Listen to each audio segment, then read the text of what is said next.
जब से पृथ्वी है तब से पंचक्रोशी यात्रा है और पंचक्रोशी यात्रा के मुख्य 5 पड़ाव हैं।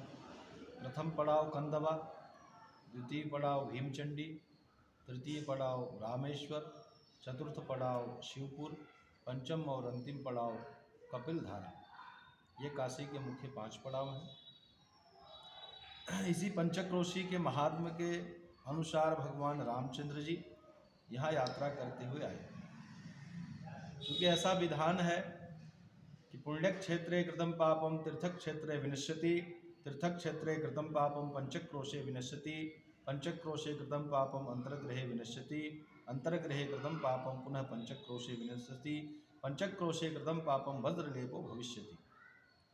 अगर दान पुण्य लेने देने में कुछ पाप हो जाए तो तीर्थ में स्नान करने से वो पाप नष्ट होता है। तीर्थ में भी कुछ पाप हो जाए तो वो पंचक्रोशी यात्रा करने से नष्ट होता है, और पंचक्रोशी में भी कुछ पाप हो जाए तो वह अंतर्गृही यात्रा है, काशी में छोटी यात्रा, उसको करने से वो नष्ट होता है। और अंतर्गृही में भी कुछ पाप हो जाए तो पुनः पंचक्रोशी यात्रा करने से वो पाप नष्ट होता है। और ऐसा सोच करके पाप किया जाए कि पाप कर लेंगे और पंचक्रोशी यात्रा कर लेंगे तो पाप नष्ट हो जाएगा, तो वज्रलेपो भविष्यति, वो वज्रलेप हो जाता है, कभी नष्ट नहीं होता। तो भगवान रामचंद्र जी एक तो स्थापित किया उन्होंने सेतुवाद रामेश्वरम, रावण युद्ध से पहले, और जब युद्ध में रावण का उन्होंने वध कर दिया तो उनको ब्रह्महत्या पाप लगा। उस ब्रह्महत्या पाप का प्रायश्चित करने के लिए कुंभोदर ऋषि जी, अगस्त्य जी ने उन्हें कहा कि आपका नाम सिर्फ राम नहीं है, आपका नाम मर्यादा पुरुषोत्तम राम है, और आप किसी गौ की, किसी ब्राह्मण की हत्या करें और प्रायश्चित ना करें तो यह लोक में एक दृष्टांत हो जाएगा कि राम ने तो रावण को मारा, कौन सा प्रायश्चित किया, यह आपको अशोभनीय है। तो भगवान राम जी ने अपने कुलगुरु वशिष्ठ जी से इस विषय पर चर्चा किया। वशिष्ठ जी ने कहा कि आप भारत की समस्त यात्राओं को करिए। तो भगवान रामचंद्र जी ने जितनी भी पंचक्रोशी यात्राएं हैं, जितने तीर्थ हैं, सब जगह जाकर के उन्होंने यात्रा किया और प्रायश्चित किया। तो वशिष्ठ जी ने कहा कि काशी की प्राचीन पंचक्रोशी देव यात्रा आप करिए, क्योंकि ज्ञाता ज्ञात कृतम पापम काश्याम पंचक्रोशे विनश्यति, कि अगर भूल से भी पाप हुआ है और मन में प्रायश्चित का भाव उठ गया तो वो कहीं जो पाप नष्ट ना हो, वो काशी में पंचक्रोशी यात्रा करने से नष्ट होता है।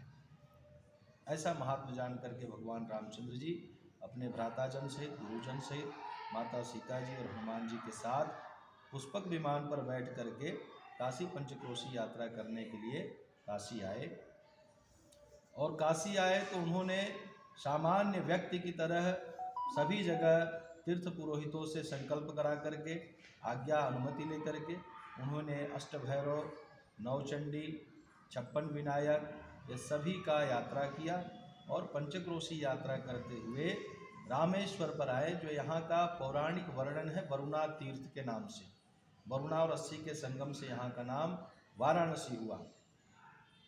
काशी, आनंदवन, बनारस, वाराणसी, वरुणासी और मध्य वाराणसी। तो यहाँ जब आए तो यह वरुणा तीर्थ के नाम से इसका वर्णन स्कंद पुराण में आता है। तो यहाँ पर एक रात्रि विश्राम का विधान है। एक रात्रे तु मध्य रविशे शुचिमानस वरुणाया सतटे रम्ये शयातिन परमाम गति। एक रात्रि अथवा मध्य रात्रि, एक रात्रे तु मध्य, एक रात्रि अथवा मध्य रात्रि यहाँ निवास करने का विधान है। तो इसी महत्व के साथ भगवान रामचंद्र जी यहाँ रात्रि विश्राम किए। तो उनके मन में ऐसा भाव उठा कि हमारे इष्टदेव भगवान शिव जी हैं और हम काशी में पंचक्रोशी में शिव जी को स्थापित नहीं किए। तो उन्होंने हनुमान जी से अपनी इच्छा प्रकट की। तो हनुमान जी से कहा कि आप जाइए, जितना अच्छा शिवलिंग मिले सो ले करके आइए, हम अपने इष्टदेव भगवान शिव जी की स्थापना करेंगे। तो हनुमान जी मूर्ति लेने के लिए गए तो उनके मन में विचार आया कि भगवान का जो भी विशेष कार्य होता है प्रभु हमसे ही कहते हैं, इसका मतलब उनके सबसे प्रिय भक्त हम ही हैं। तो अहंकार ही भगवान का भोजन है। भगवान को हो गया कि हनुमान जी जैसे साधी पुरुष के अंदर विकृति आ रही है तो विकृति जैसे ही आए उसको तुरंत नष्ट करना चाहिए। तो हनुमान जी जल क्रीड़ा देखने लगे मछलियों का, और इधर मुहूर्त बीता जा रहा था। तो वशिष्ठ जी ने कहा, प्रभु यह उत्तम मुहूर्त है, आप इसी में स्थापित करिए, अन्यथा यह वह मुहूर्त निकल गया तो वर्ष बाद मिलेगा।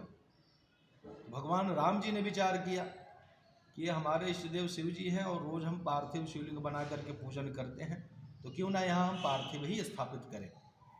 तो उन्होंने पार्थिव शिवलिंग वरुणा से एक मुट्ठी बालू लेकर बनाया और स्थापित कर दिया। तो लोगों ने, वशिष्ठ जी ने पूछा कि आपने किसकी स्थापना किया, क्या महत्व होगा, लोग कैसे दर्शन करने आएंगे, क्या फल प्राप्त होगा। तो भगवान राम जी ने कहा कि मेरे तो एक ही इष्ट है भगवान शिव जी, और हम शिव जी को स्थापित किए, शिव जी प्रकट हो। बोले नहीं नहीं, आप मेरे आराध्य हैं, यहाँ आप स्थापित होंगे। तो एक दूसरे को परस्पर लोग कहने लगे, सभी उपस्थित ऋषि और भ्राताजन हंसने लगे कि हम आज तक सुने थे कि आप एक दूसरे के स्वामी हैं, एक दूसरे के सेवक हैं, एक दूसरे के सखा हैं, परंतु आज देख करके धन्य हो गए। यहाँ पर भगवान राम जी ने गुरु की मर्यादा को बढ़ाया। भगवान राम जी ने कहा, हमारे कुल गुरु वशिष्ठ जी हैं, आप जो निर्णय कर देंगे वो सर्वमान्य होगा। वशिष्ठ जी ने विचार किया कि यदि राम जी को स्थापित करते हैं तो आने वाले युग में लोग सोचेंगे राम जी बड़े हैं, और शिव जी को स्थापित करते हैं लोग सोचेंगे शिव जी बड़े हैं। बोले राम ईश्वर है जिससे स रामेश्वर है, शिव ईश्वर है जिससे स रामेश्वर है। जो राम के ईश्वर वह रामेश्वर, जो शिव के ईश्वर वह रामेश्वर, आप दोनों लोग स्थापित हो जाइए। तो बहुत सूक्ष्म स्वरूप भगवान राम जी ने स्थापित किया। वह सूक्ष्म स्वरूप का कारण है कि ध्यान लगाने से यहाँ जो रेचक स्थान पर बिंदु उत्पन्न होता है, उसी बिंदु का आकार भगवान राम जी ने स्थापित किया। तो उसी सूक्ष्म स्वरूप में भगवान राम और भगवान शिव दोनों लोग स्थापित हो गए। भगवान राम जी की प्रसन्नता के लिए उसी शिवलिंग में तुलसी पत्र चढ़ाया जाता है, और भगवान शिव जी की प्रसन्नता के लिए उसी शिवलिंग में बिल्वपत्र चढ़ाया जाता है। अन्यत्र भगवान शिव का प्रसाद सभी लोग ग्रहण नहीं करते, यहाँ पर चढ़ाया हुआ प्रसाद सभी लोग ग्रहण करते हैं। तो और एक विधान है कि अन्यत्र शिवलिंग पर काला तिल चढ़ता है, परंतु भगवान रामेश्वर जी को सफ़ेद तिल चढ़ता है। तो दोनों लोग स्थापित हो गए गुरु की आज्ञा मान करके। तो वशिष्ठ जी ने कहा कि यहाँ आने से तात्कालिक तुरंत का लाभ क्या होगा।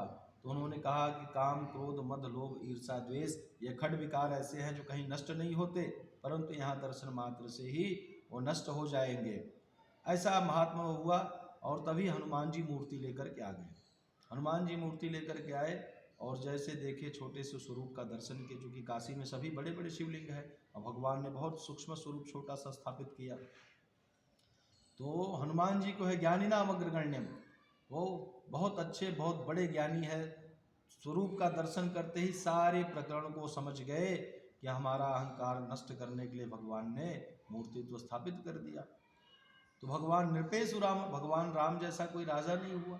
तो भगवान राम जी ने विचार किया कि हनुमान जी को ठेस पहुँचेगी। तो उन्होंने कहा, हनुमान जी आपने युद्ध काल में हमें बहुत मदद किया, तो आपके सेना की संख्या क्या होगी। तो हनुमान जी ने कहा, प्रभु हमारी सेना तो असंख्य है, कोई संख्या ही नहीं। बोले तो बहुत अच्छी बात है, काशी में शिवलिंग भी असंख्य हैं, तो क्यों ना दोनों असंख्य को एक कर दिया जाए। तो असंख्य भालू बंदर मिलकर के उस शिवलिंग को स्थापित किए, और उनका नाम हुआ असंख्यात शिवलिंगेश्वर। असंख्याता सहस्त्राणी जे भूम्याम अधि तेखागुण सहस्त्र योजने धनवानी तन्वसी, जो कि वरुणा के जस्ट वरुणा के उस पार वो असंख्यात रुद्र से स्थापित हैं नाम से। तो असंख्य भालू बंदर मिलकर के स्थापित किए। तो किसी से भी मनुष्य से ज्ञाता मने अज्ञात अवस्था में भी पाप हो जाए और प्रायश्चित का मन में भाव उठे, तो यहाँ पर वरुणा स्नान करके भगवान का दर्शन पूजन करने से वो पाप नष्ट हो जाता है।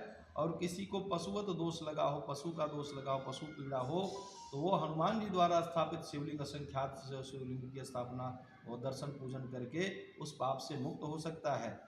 तो एक विषय हमारा है जी, इस पर आपसे बात करनी थी।